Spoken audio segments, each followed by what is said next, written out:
బాధాకరమైన దురదృష్టకరమైన సంఘటన.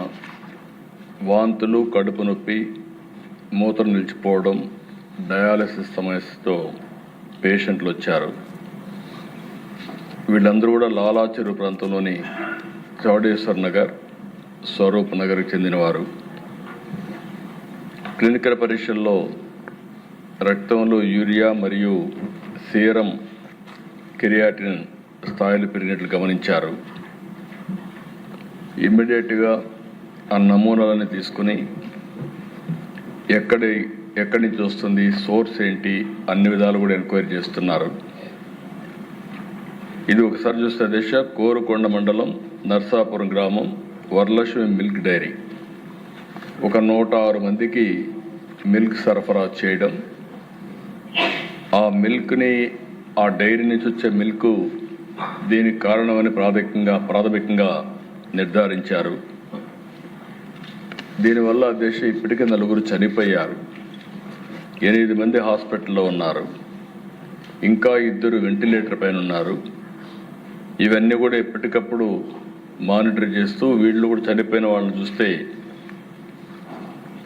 3 అయితే 70 years అబవ్ ఉన్నారు. కృష్ణవేణి 74, రాధాకృష్ణమూర్తి 76, శేషగిరిరావు 72, రమణి మాత్రం 58. 2 మహిళలు 2 పురుషులు ఉన్నారు.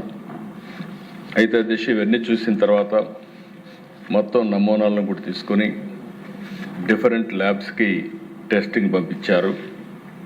ఎవరైతే దీనికి ప్రధాన కారణమైనటువంటి వ్యక్తి పోలీస్ డిపార్ట్మెంట్ కస్టడీలో కూడా తీసుకున్నారు.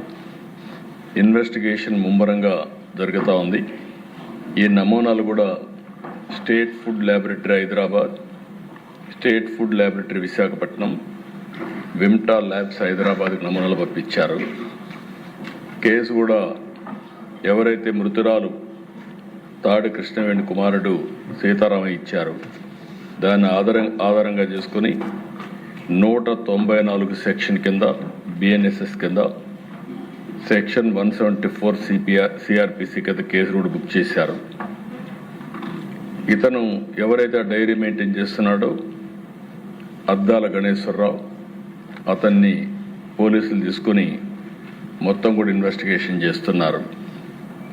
ఏదేమైనా దిశ అన్ని విధాలు కూడా 360 డిగ్రీ ఇప్పుడే మంత్రి గారు చెప్పినట్టు ఎంక్వైరీ చేస్తున్నాం.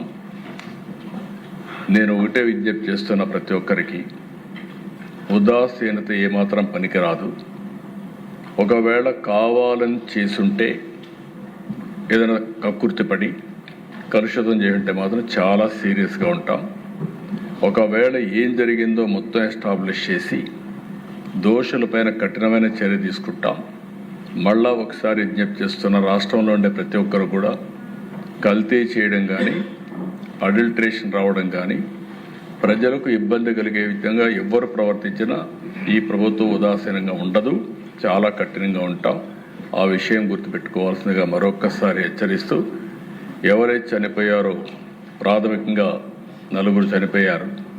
ఆ 4కి ఒక 10 లక్షల రూపాయల చొప్పున ఆర్థిక సహాయం చేస్తూ, అదే సమయంలో ఎవరైతే హాస్పిటల్లో ఉన్నారో వాళ్ళని పూర్తిగా రికవర్ అయ్యే వరకు వారికి ఎంత డబ్బులైనా ఖర్చు అయినా ఆ డబ్బులు కూడా ఖర్చు పెట్టి వారికి పూర్తిగా సహకరిస్తామని చెప్పి మరొకసారి తెలియజేసుకుంటూ, చనిపోయిన కుటుంబాల పట్ల నా ప్రగాఢ సానుభూతి తెలియజేసుకుంటూ, ఆ చనిపోయిన వాళ్ళకి ఆత్మశాంతి కలిగారు భగవంతుని ప్రార్థిస్తూ సెలవు తీసుకున్నాను. అధ్యక్ష.